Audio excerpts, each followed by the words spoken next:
Hi, Dave Dickinson with Bankers Consulting. I want to talk to HMDA small filers. Those of you that are exempt from a lot of the data requirements.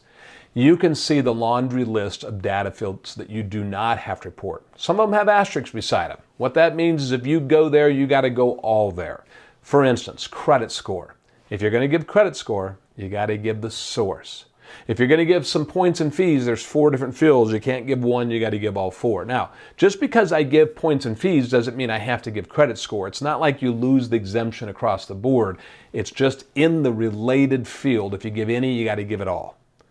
The exception to that, if you're a national bank or an old thrift that is FDIC regulated now, the Fair Housing Act had some strange twists, and there's no implementing reg. The Fair Housing Act says that OCC and the old OTS, but now FDIC regulated institutions, must give the reasons for denial. So you lost that part of the exemptions. All right.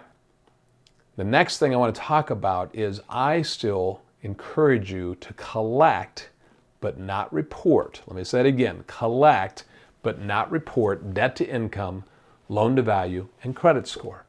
I recently had a kind of an argument with an attorney about this that said, I don't think banks should even be collecting this information. I disagree, and the reason is that you want to use that as a shield, a block, if you will. If the fair lending examiners or auditors are saying, hey, we think that there's illegal discrimination going on, you might be able to say, no, it has nothing to do with their ethnicity, race, sex, age, marital status, national origin, etc.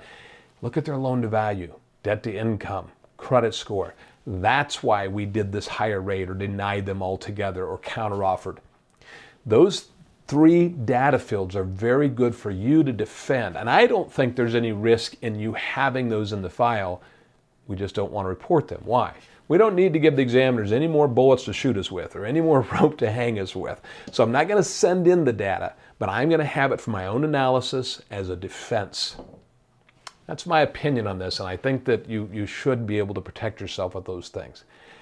I hope this helps you understand, small filers for HMDA, what you have to do and what you don't have to do. If you have any questions, we're always here to help. Email or call us. We'll be glad to serve you. Thanks for watching.